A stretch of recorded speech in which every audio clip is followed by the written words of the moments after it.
Let's kick things off with some introductions. My name's Melissa and I work here at Prevalent in Business Development. And today we have a couple of guests. We have Alastair Parr, our Senior Vice President of Global Products and Services. Welcome back, Alastair. Thank you for having me. And last but not least, we have Scott Lang. He's with us today. Scott's our VP of Product Marketing, and he will dive into how we may be able to help mature your TPRM program at the end of the session. Hopefully we have time for that. Hello, Scott. Hey, Melissa. And as a little bit of housekeeping, this webinar is being recorded, so you will get a copy of it. So no need to take notes. You'll get the slide deck shortly after that webinar. So you're all muted. Use that Q&A box if you do have questions, and you can ask them anonymously if that works for you. And without further ado, Alastair is going to review this year in third-party risk and explore the emerging trends that will drive TPRM programs in 2024. Go ahead, Alastair. Lovely. Thank you, Melissa. And good morning, good afternoon, good evening, wherever you all may be in the world. Thank you for joining me today. So what will we be covering off today? Now, these are always quite a fun webinar, in my opinion, that we do sort of once a year. This is where we bring all of the great minds of Prevalent into a room, and then I get to sit or stand there in awe and listen to them talk about what they're seeing, what the threats are, what the trends are. We amalgamate information from all the various analysts that we speak to, and it culminates into essentially what we see as our top 10 predictions. The good news is, those of you who might have joined us in our previous webinars on this, a lot of what we predicted has come true. So today should be time well spent in that respect. So just to begin with, hello everybody. Alastair Parr. I was looking slightly younger and fresher faced back then, but why am I here really talking to you today? So I'm the SVP of Products and Services over here at Prevalent, and I do have the joy, the blessing, and the curse of speaking to hundreds and hundreds of different customers around third-party risk management specifically. I see the good, the bad, and the ugly in relation to how their programs work and function and interface. And I have the joy of being able to work with some of them on iterative improvements, addressing maturity, and getting them to a point of, hopefully, satisfaction when it comes to their third-party risk and lifecycle management. Over the course of today, I would again strongly encourage you, if you have any comments yourselves, if you want to make any predictions or you have any thoughts, please feel free to put those in the Q&A and the chat sections. We will try our best to weave some responses into the general discourse as we go through today on a whole. Failing that, of course, we'll try and have some time for Q&A at the very end as well. I will be covering off about 10 core predictions that we've got moving into next year. And without further ado, I will dive right into our first. So our very first observation and prediction we want to make is actually related to third-party risk management funding. Now, last year we spoke about the fact that there was going to be added pressure into 2023 on programs, and that will translate into focus on things like efficiency and automations and even outsourcing to an extent across the third-party lifecycle. Now, from our perspective, what's very interesting is we've seen a trend probably more in the last 6 months that we expect to continue into next year, which is that third-party risk management is very much expected as a program. So I'd like to think that we are now at the culmination of years of work where TPRM is an expectation, it's matured, it's almost table stakes when you start looking at organizational positioning. So as much as we have seen economic uncertainty, inflation in different countries, and even skilled labor shortages at the start of 2023, we have some expectation into 2024 that investment will and has remained consistent into 2024. It is table stakes, and that isn't changing. You know, we do see board level, exec level, investor level engagement when it comes to TPRM. Now, looking back at 2023, there are periods of times where there was challenges to find seasoned, skilled TPRM practitioners. Now, that isn't expected to change into next year. There's still a situation where there is too much work, I think, for the practitioners who are out there in the wild. But we are expecting the fact that programs are going to continue to get more efficient and effective, partly due to the culmination of things like generative AI, things like machine learning, of course, looking at data sets and better automations and integrations between different systems that will enable less people to do more. And we expect that to continue and probably accelerate into 2024. We don't expect any real change from a maturity standpoint moving into next year. We do expect that it will maintain that expectation of table stakes. And unfortunately, we'll likely see some more 0 days and issues that are going to prompt people to continue to apply focus and understand what we are all respectively doing in our programs. Now, last year we discussed outsourcing. We expected more outsourcing based on the lack of skilled resource and cost management into 2023. We do foresee into 2024 that as much as we are seeing these new automation capabilities coming out and coming to market, they will not have reached a degree of maturity yet to basically replace individuals and take up budget from that perspective. We'll always see these automations, capabilities, machine learning, NLP, AI, to be supplementary. We'll still need people to validate any of the results to that. So there's still going to be a need to apply things like outsourcing models for things like managed services, or appropriately right-size the level of effort based on the types of resources that we've got in the business. So to summarize, observation number one there, funding is table stakes, and into 2024 will continue to be so. We don't expect cuts of budgets into 2024. Instead, we'll expect people to be wanting to do more for the same amounts. Moving on to our second prediction and observation is program convergence. Now, that's a very generalist and open statement. Program convergence sounds lovely, but what do we actually mean by this? And we've articulated this in the past, and we continue to stick by this, which is third-party risk management is evolving into third-party lifecycle management. And the key differentiation here is the fact is that you have a lifecycle journey of the vendors being onboarded through to offboarding, and tied to that, you're seeing different personas and groups getting involved in it. So to give you an example, when you go through sourcing and selection, intake, onboarding, inherent risk management, whatever the risk types may be, assessing the results and driving things like remediation, you then have ongoing monitoring capabilities being required, SLAs, performance management, and then offboarding termination. It's a life cycle. It's going to continue to be a life cycle. And what we're seeing is different personas getting involved, pardon me, and having more table stakes engagements in the third-party landscape. We are seeing and expect an increase in trend of procurement being a driver for third-party lifecycle. So whether that's even KYC or KYS, know your customers and know your suppliers, there is an expectation that they want to understand who are they engaging with. Have they done anti-bribing, corruption, modern slavery checks? There's obviously more regulations coming out, particularly in Europe, in relation to ABC into the rest of the year and into next year. And they're generally looking to have that monitoring snapshot to be able to understand, is the vendor good? Are there any key issues that we need to be mindful of? And where do we go from here? We are going to continue seeing legal getting invested in the process. Right now, legal tends to be more segmented, dealing with more contract management and clauses.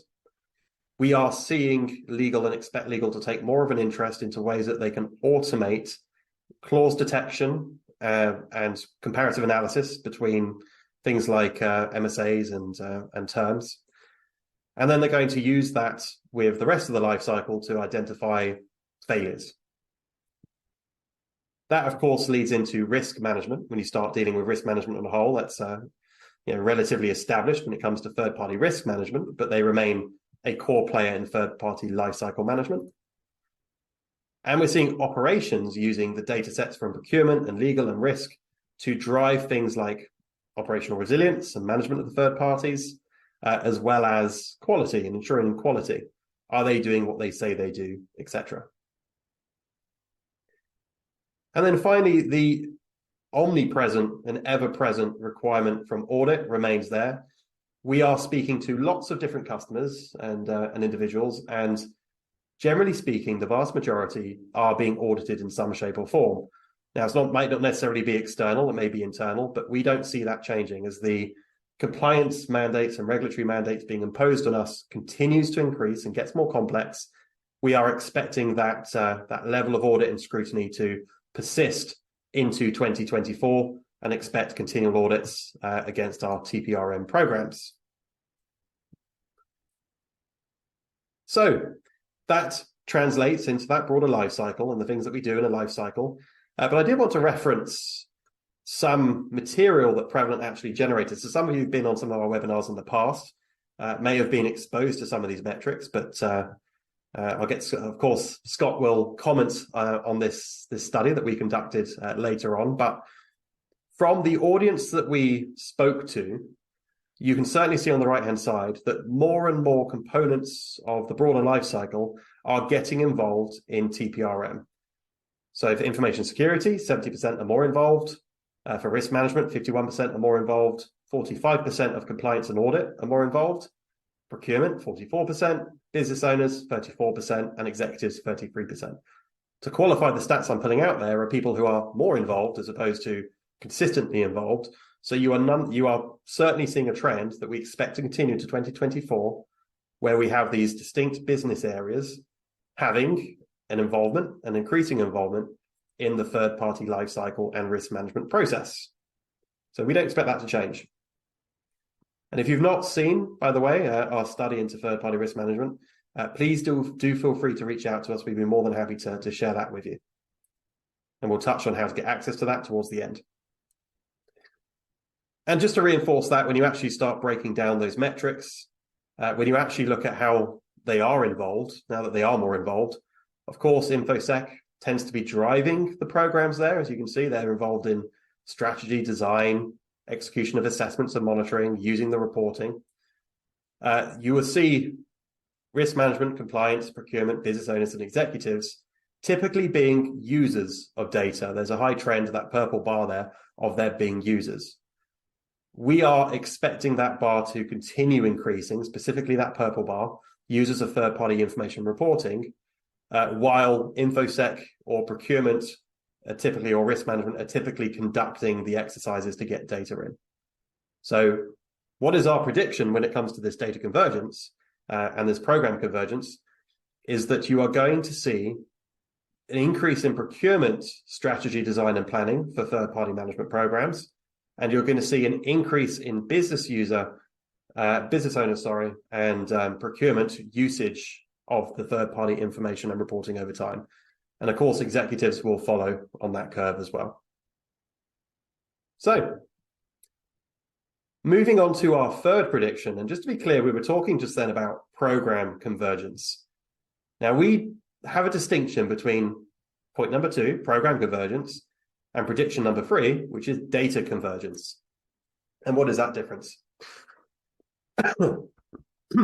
After my well-timed cough, data convergence to us is about all of the different components that make up a profile of a vendor. So historically, people tend to be fixated on things like, what is their cyber posture? They might be fixated on what assessment data can we amalgamate for them. What we have been seeing and what we expect to continue increasing is the number of non-IT risk domains that are feeding into these vendor profiles that we're seeing in these programs. Now, this is because, of course, prediction and observation number 2 is procurement, IT, compliance, etc., are all looking to consume data on the vendors, and they have different lenses to perceive that information.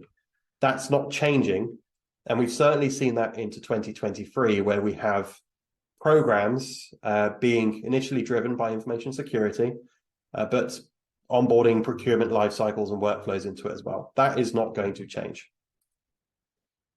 So while assessments will remain core, and we don't believe assessments are going away because it's the best way to get validated data beneath the surface from the third parties themselves, the assessment content is going to vary. So you're going to see assessment content covering the gamut of things that procurement, IT, security, compliance are going to be looking for. And that's going to be supplemented by additional data streams. Cyber, of course, will continue. I don't think that's a prediction. I think that's an established fact that we see today. Business intel is becoming more and more prominent, partly driven by procurement. And by business, what I mean here is starting to look at things like, what is their operational posture? Are they releasing new products? Are they going through anything like particular M&A that they need to be mindful of? That type of data. It's the zeitgeist of the company. What are they doing and who are they? Financial records, usually being distinctly tracked separately in the procurement cycle. They're actually being tracked more often now. We predict this more into next year as well on a regular cadence basis. Are there changes to their financial scores? Who is the UBO, the ultimate beneficiary associated to that company? You know, that's the sort of data that's starting to get merged into these broader vendor profiles. We are seeing more and more focus, and expect this more heavily into 2024, on geographic events.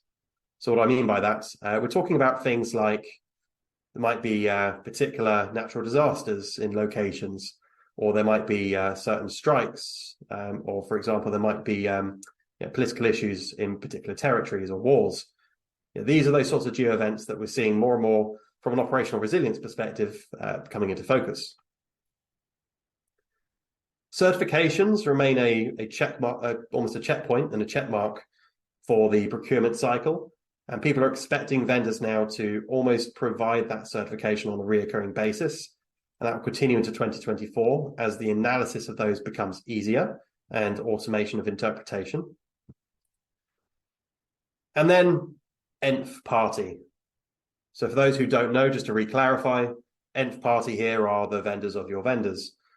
Now, we'll touch on a specific prediction on nth parties later on today, but what we see against nth parties is people are looking for, and we expect this to continue into 2024, they are looking for insight into critical vendors. They might not be able to assess them, but they want to know who they are, and more importantly, check that the third party is doing their due diligence on them, even if they're not going to do it themselves.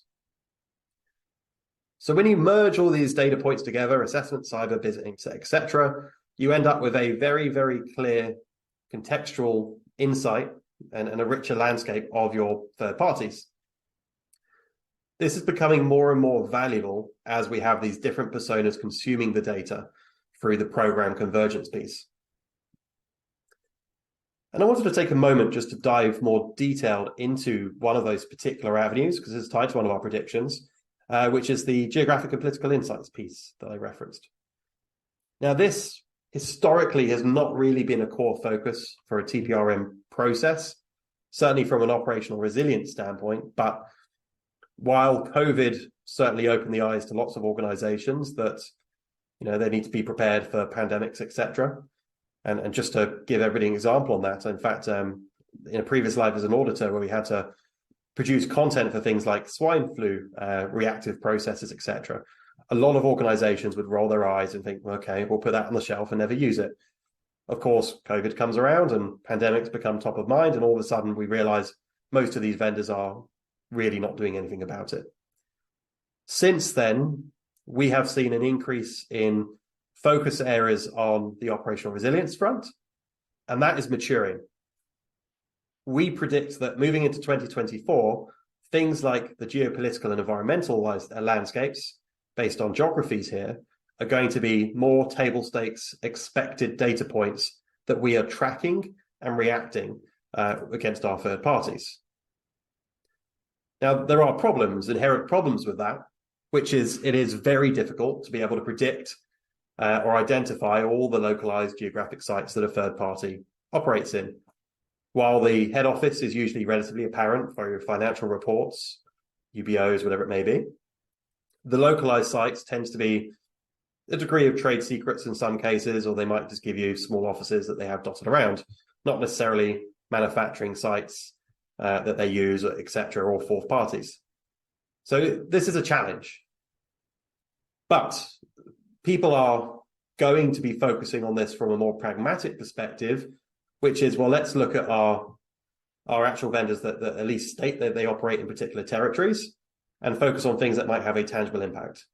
So if there's ongoing wars, disruption in regions, if it's flooding, strike action, whatever it may be, people are going to want to be able to see through a notification that you have 74 vendors in this geographic limitation in this territory, and so that they can react to it.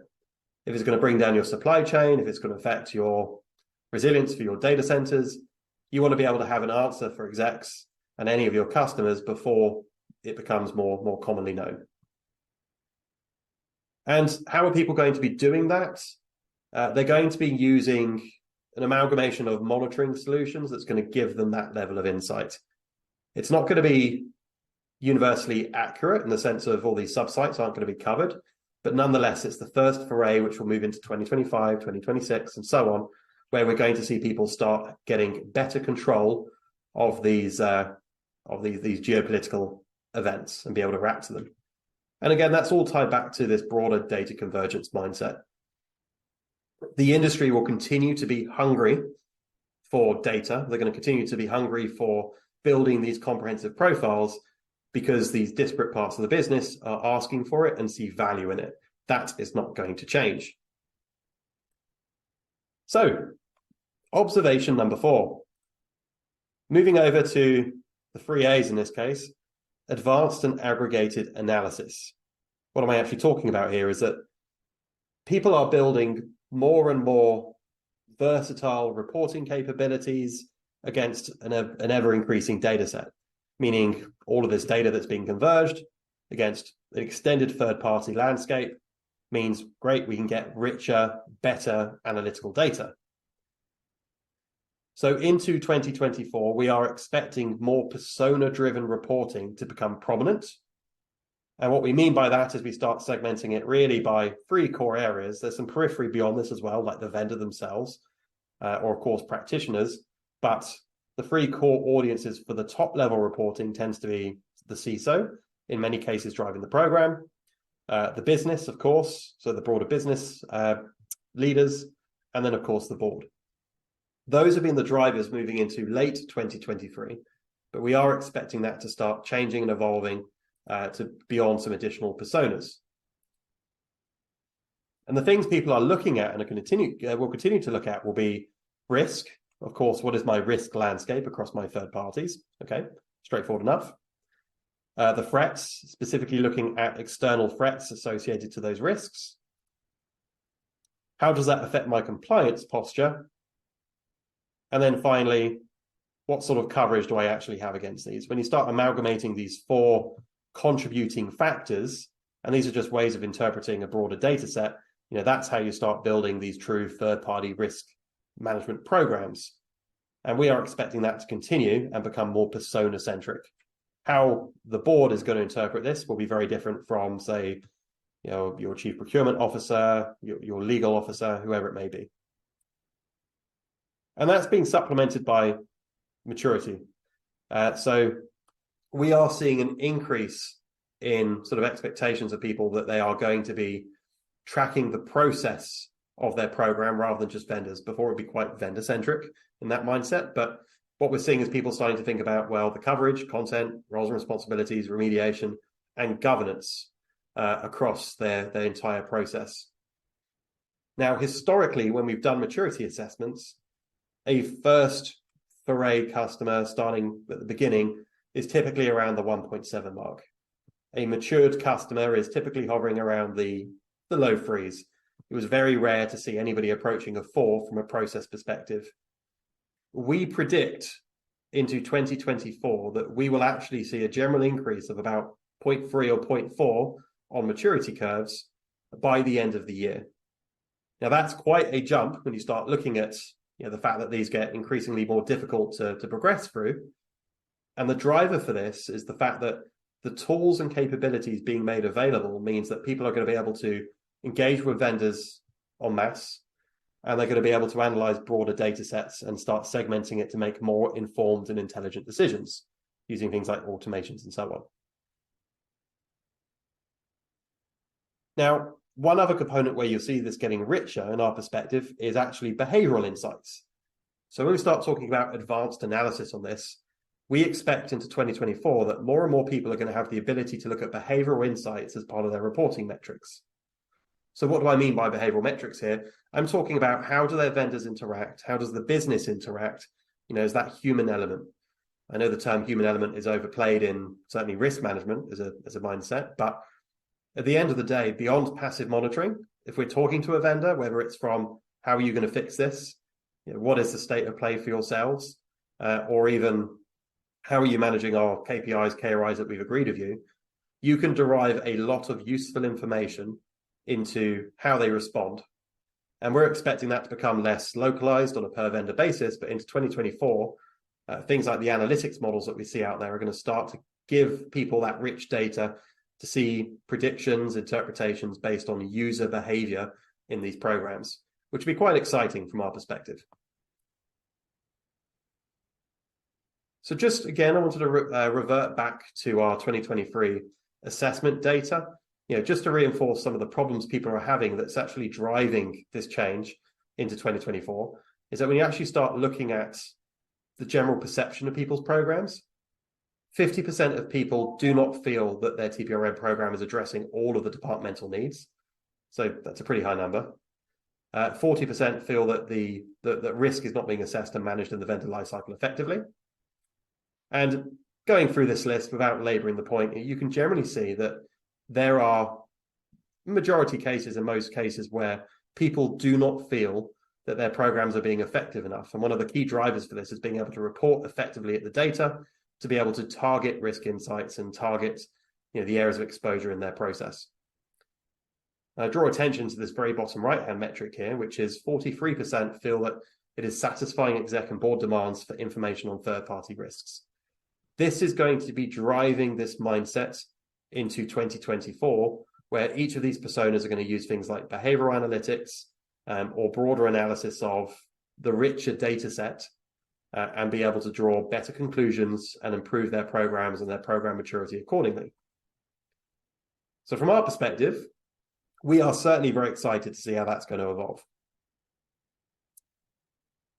So observation number 5, NLP, natural language processing. So when you look at how NLP has been around for a number of years in third-party risk management, but we're expecting a few changes into 2024. And some of those is, and just to reiterate for those who don't necessarily know what this is essentially taking from a third-party risk management perspective, documentation, Word docs, PDF, whatever it may be, being able to interpret it and analyze it and then do something with it. Simple. Now, to date, that's generally been focused on some relatively inferior workflows where you're looking at things like particular keywords, or you're not factoring in things like sentiment around particular documents, paragraphs, phrases, clauses, whatever it may be. But we're finally reaching a point of maturity where we see that's going to change in 2024. We are going to see more and more NLP being leveraged to extract data consistently from documentation being provided from vendors. We are going to see it start translating documents where there might be in other languages. That's finally at the point where it's reached a degree of maturity where we can trust some of the output data. We'll even start seeing it populating assessments, taking sentiment of certain InfoSec policies, clauses, etc., and then feeding that into assessment content, structured assessment content. And I suppose that's the key operative bit to take away from this, which is what is NLP going to provide us the ability to do into 2024 is apply structure. We're going to take these unstructured documents, we're going to be able to interpret them, translate them as we need to, and importantly, what we're going to see into 2024 is more and more people building actions based on these. It's all well and good extracting data from a document, but if we aren't actually normalizing that into actions and automations, it's less useful. So it's finally reached a degree of maturity where we're going to start seeing that and have that become the norm rather than the exception into 2024. So a few examples of what we mean by that is someone might provide you with a SOC 2 report, an ISO cert, their information security policy, being able to extract things like control failures and creating risks against those, taking the scope component of it and populating a inherent risk assessment or profiling and tiering assessment based on the responses, or taking a document that's been uploaded to me in Japanese, which I'm not that fluent in, and being able to translate it for me. That's tangible benefits to my third-party program. And if I can do that without having to do it myself, and I'm checking the homework, great.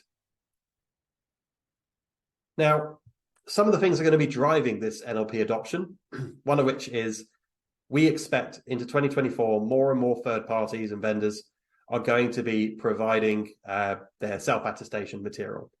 It might be externally ratified, it might be a SOC 2, it might be high trust, whatever it may be, but more and more are pushing back. Therefore, we expect that analysis to occur against these documents. The challenge, of course, that people are facing is the fact that all of these documents themselves tend to be in very different formats. You take a SOC 2 document, is that it might be 100 pages long, it might be 20 pages long.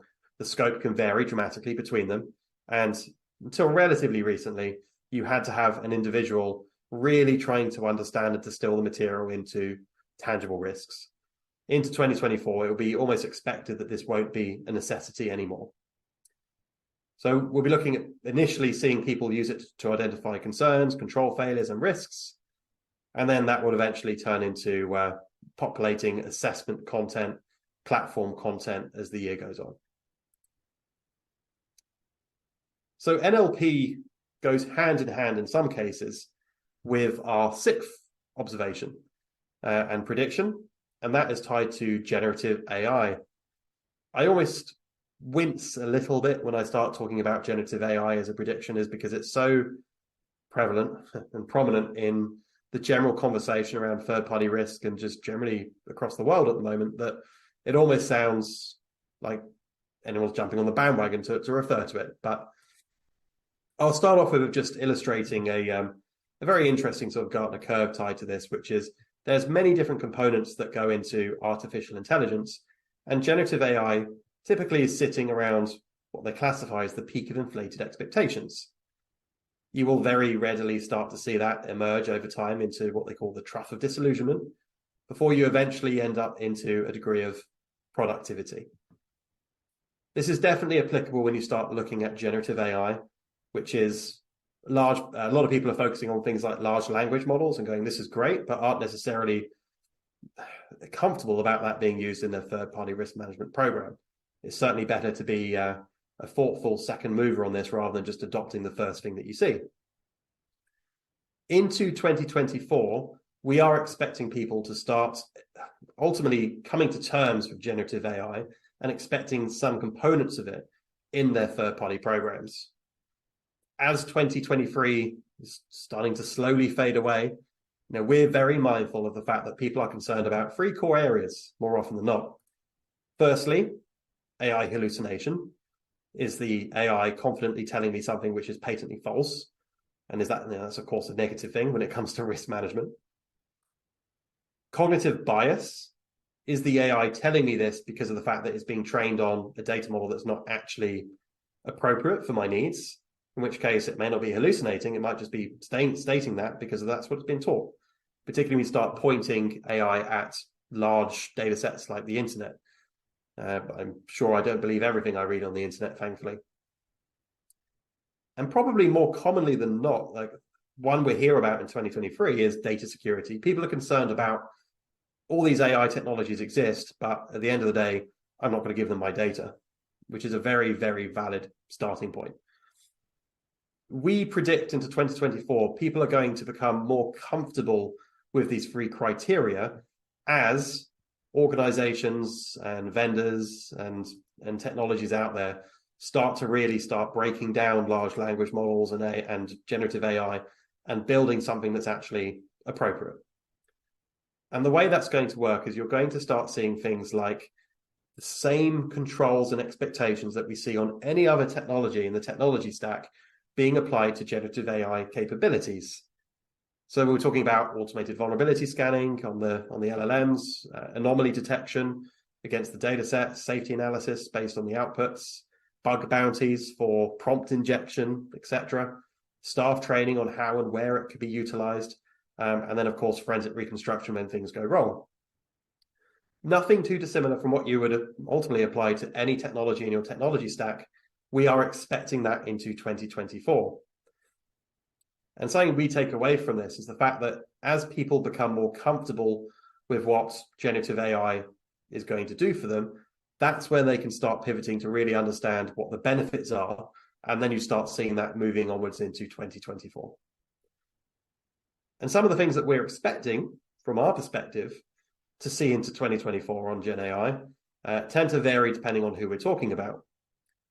So for third parties, and of course they're always there to help us and make life a bit easier, we do expect more document mapping, assessment population, using stuff like NLP as well, giving them trend advisories, telling them how they fare against their peers is certainly a useful thing that encourages them to participate in the first place.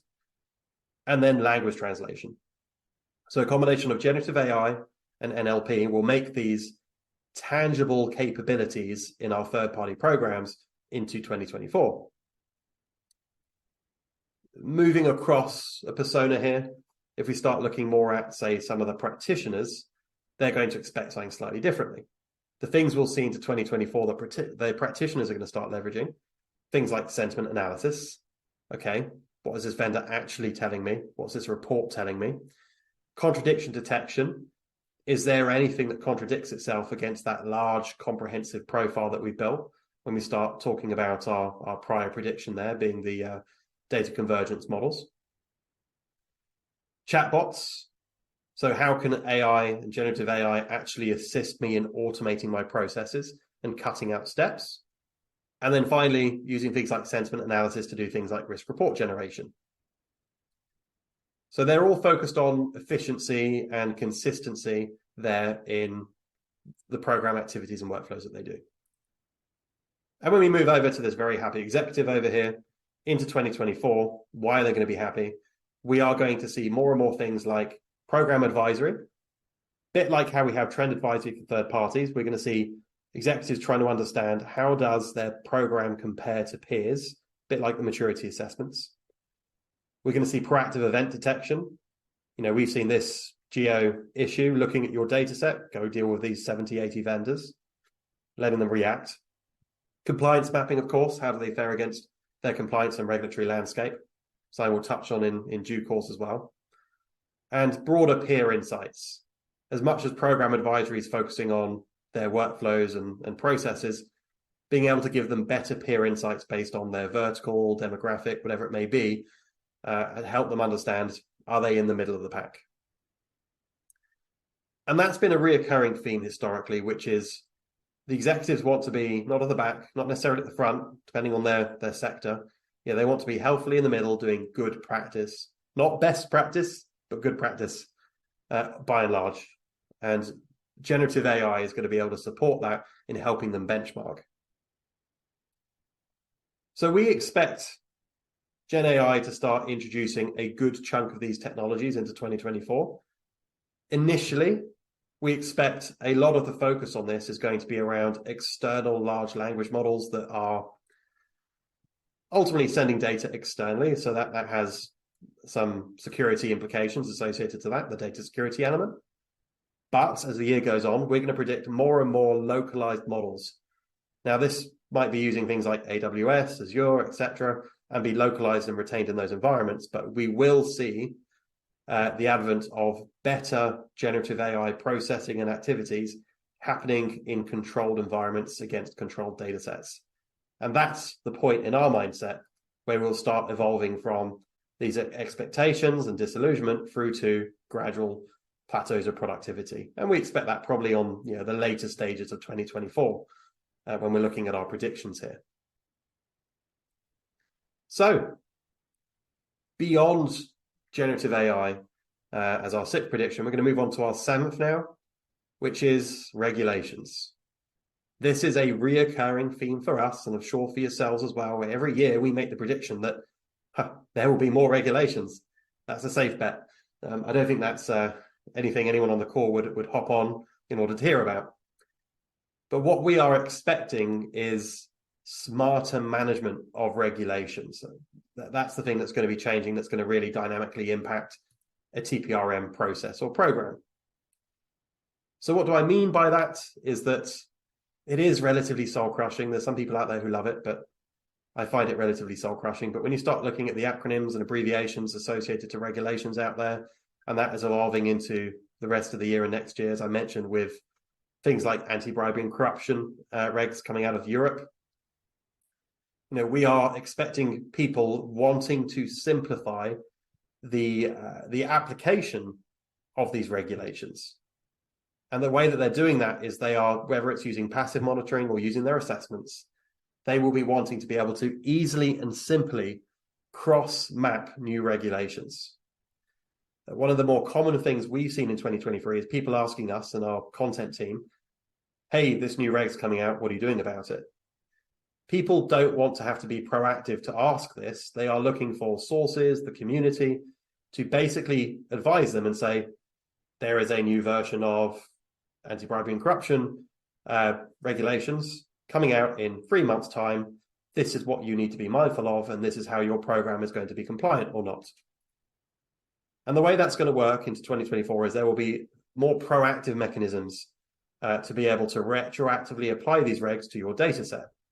New regulation comes out tomorrow. We know that there's 47 unique criteria that we need to be able to track against.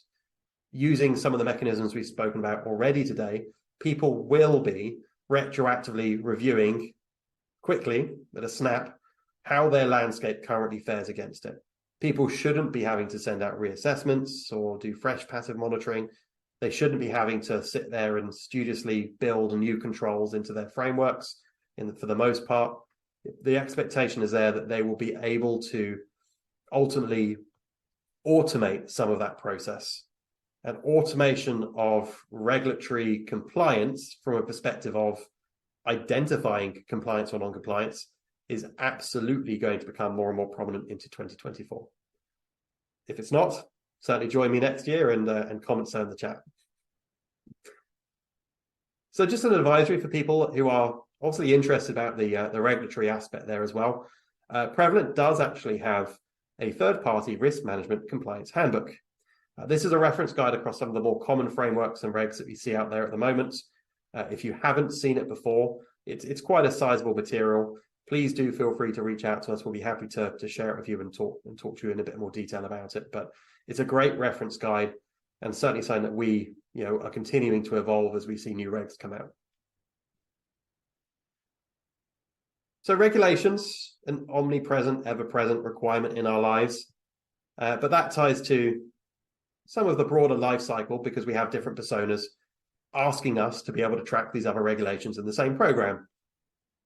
And that ties into our 8th prediction here. And our 8th prediction is looking at integration and synchronicity. When I practiced this before, it took me multiple attempts to say synchronicity.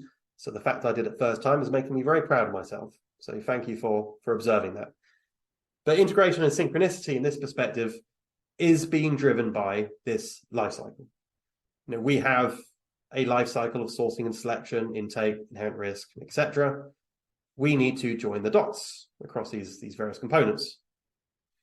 This is becoming more and more challenging because when you actually start looking at standard workflows, and then this here is looking at a very particular standard workflow, which is a vendor important. What do? We do monitoring, we look at the results, we send out assessments, we debrief with the business, we do analysis against those results, we produce reports, we do validation on the reports, we even do on-site audits, etc.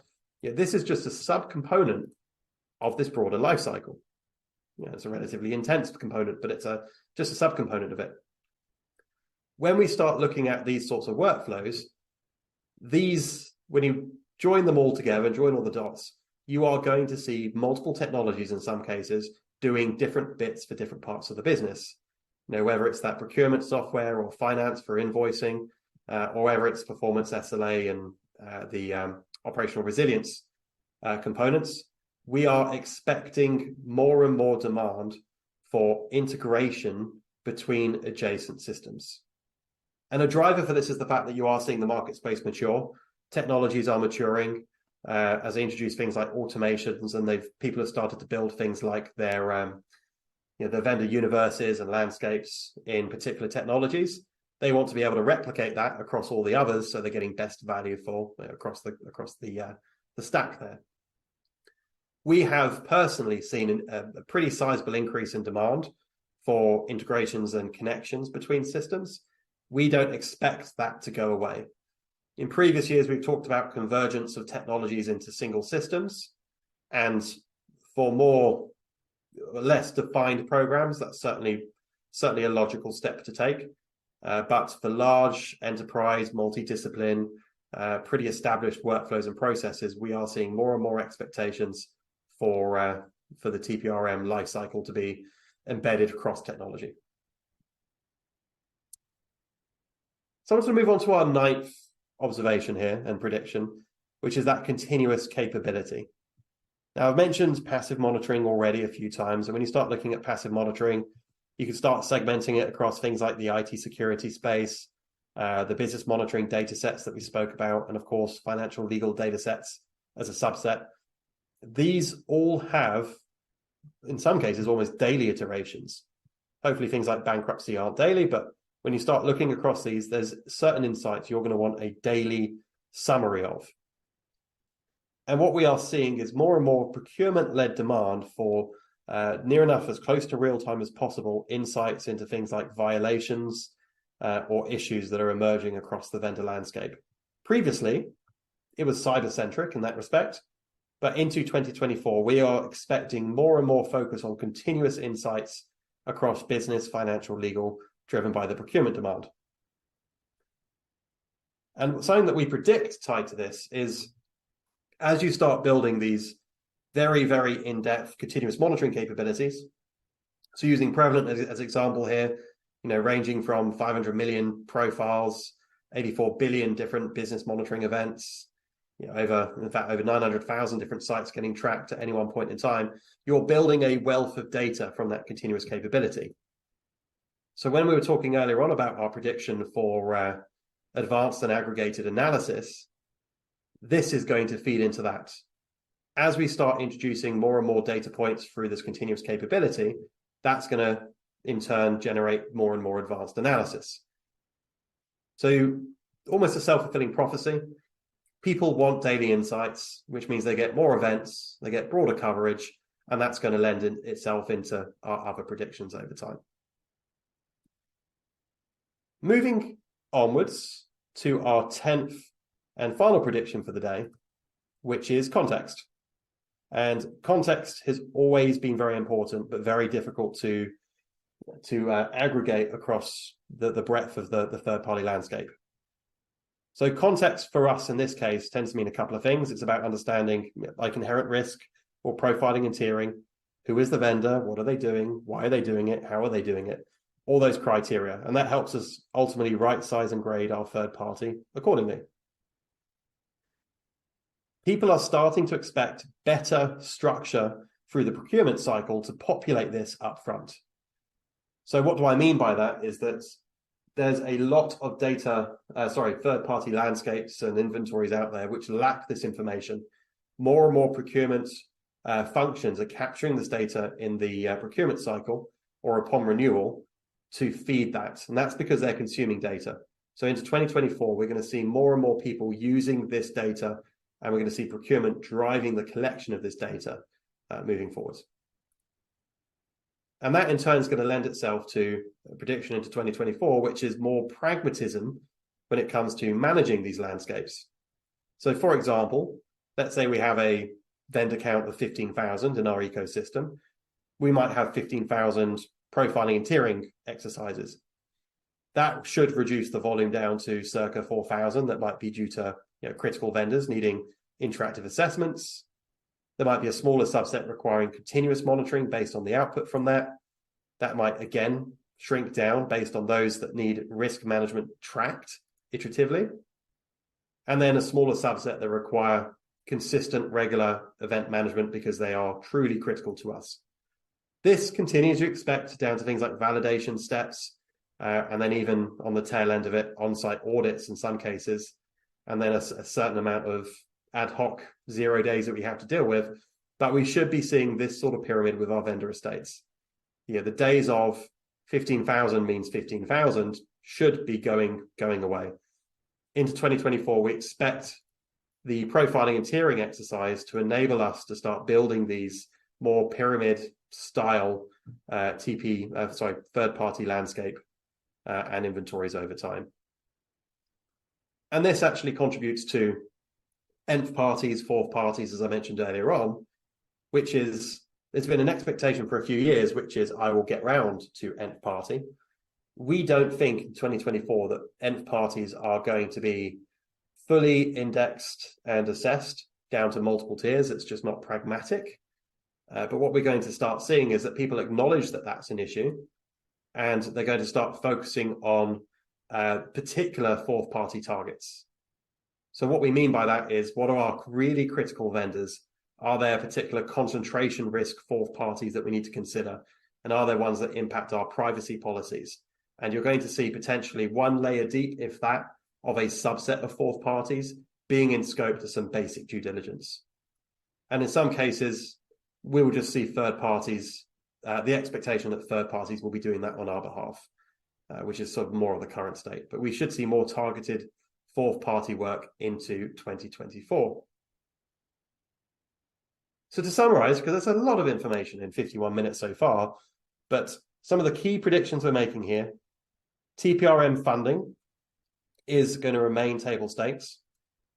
We are going to see this program convergence, where you're going to see multi-discipline, multiple business owners working together. You're going to see that data convergence as the data sets expand. We are going to see those data sets expanding, feeding into advanced and aggregated analysis, and that's going to include behavioral analysis into the tail end of the year. NLP is going to become a common contributor to our automation and standardization processes.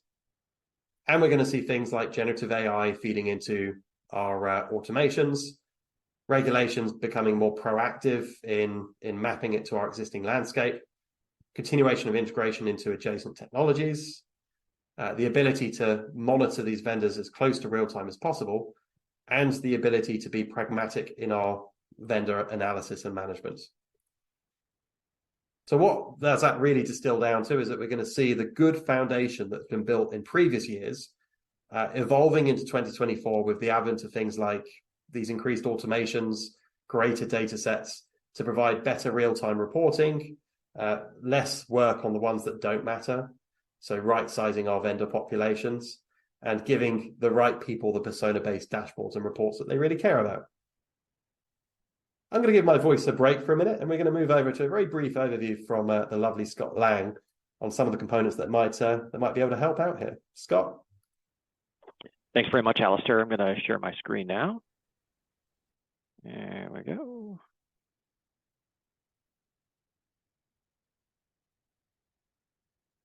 Awesome. There we go.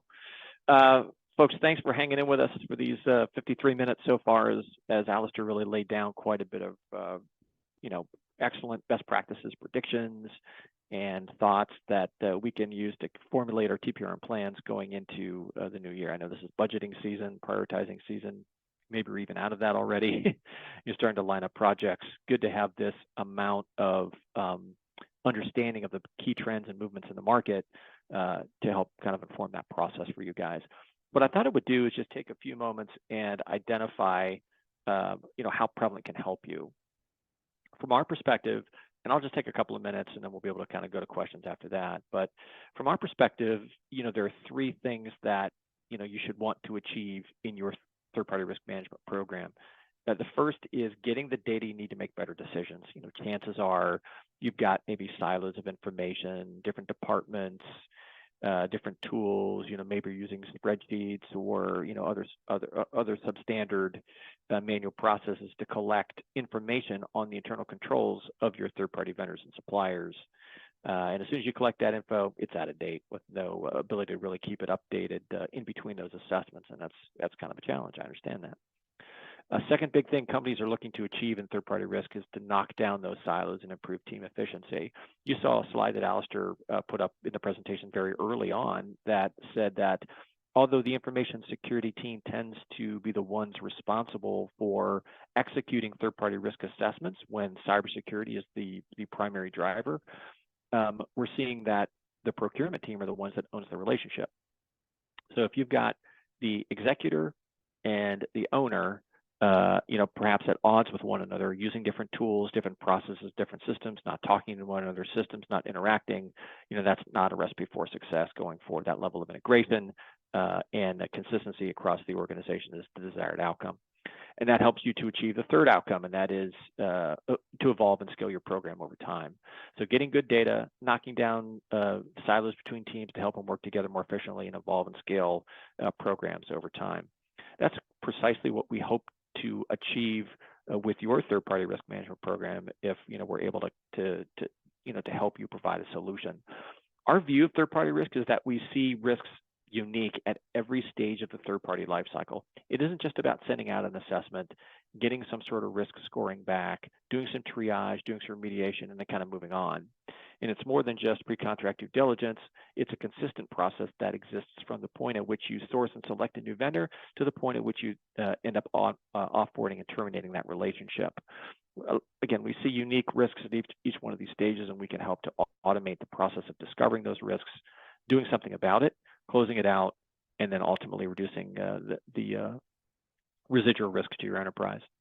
At the end of the day, it's about three things for you. Number one is to give you a simpler and faster process to onboard a new vendor, give you a single source of the truth and a process to manage that vendor across your enterprise, streamline the process and close gaps in risk coverage where you may have gaps now, and then unify your team across the life cycle.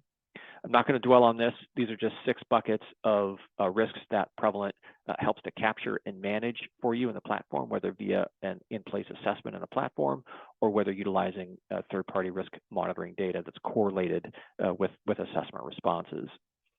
Look, at the end of the day, what we deliver is a combination of 3 things. Number one is expert help, the people, right? If you choose to do so, our managed services group can do the hard work for you, from onboarding vendors, conducting assessments, performing remediation, managing them through the life cycle, or you can use the platform on your own, of course. The second key component of our solution set is the richness of the data set.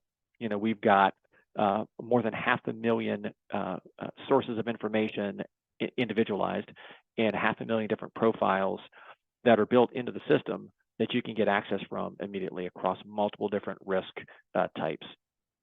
And then third, that's all housed in the platform to help you perform, best-in-class analytics, reporting, workflow, and ultimately get to some level of remediation for your customers or for your vendors. So real quick, just want to provide that overview. I'm going to pitch it back to Melissa, who will open up for questions, and then we'll kind of close it out from there. Go ahead, Melissa. Perfect. Thank you, Scott. I'm going to go ahead and launch our second and final poll. You'll see that pop up in 2 seconds. I'm curious to see if you are in that boat of establishing that TPRM program. I know Scott did talk about budgeting. Now people are locking that in for next year, so maybe that's you. Be honest too, we do follow up with you probably within the next 24 hours, if not sooner. But yeah, I mean, we have a few questions. I know there's a few in the chat I've been trying to chip away at, but also there are a few in the Q&A box. Alastair, do you want to kind of cherry pick one that's the most valuable? I know we have a minute. Yeah, sure. There's been a couple that correlate down to, I think, the commentary on third-party risk management as a distinction that's evolving into third-party lifecycle management. So just looking at a couple of these, and there are certainly a few, so thank you, everybody. But do you see the TPRM workflow equating to include vendor management? In part, yes. So I would say that there is an overlap between them. So into 2024, the expectation is there is an evolution. You will see more lifecycle vendor management as a component. Risk management will still exist. And it doesn't necessarily mean that the InfoSec teams and risk management are going to own the entire process. It just means you're going to see some degree of synchronicity between the teams using whichever engagement mechanism is best working at that point in time. The risk management teams usually need a level of detail below what some of the others are doing in the form of risk triage and continuous tracking in that perspective. But you will see third-party risk management ever continue into being third-party lifecycle management, and the two lines getting blurred between them over time. So we certainly are seeing that and expect that to continue. So great questions. I know we're at time, so I'll hand back to you, Melissa. Okay, well, perfect timing. It is the top of the hour for everybody. So I wanted to thank you, Alastair, of course, for popping on again. And thank you, Scott, for your spiel at the end, as usual. If you guys have any questions, I will put my email in the chat, so it's there. You can also use the chat function on our website. That goes straight to me, too. So hopefully we can see a handful of you in your inboxes and maybe at next week's webinar. Take care, guys. Thanks. Bye.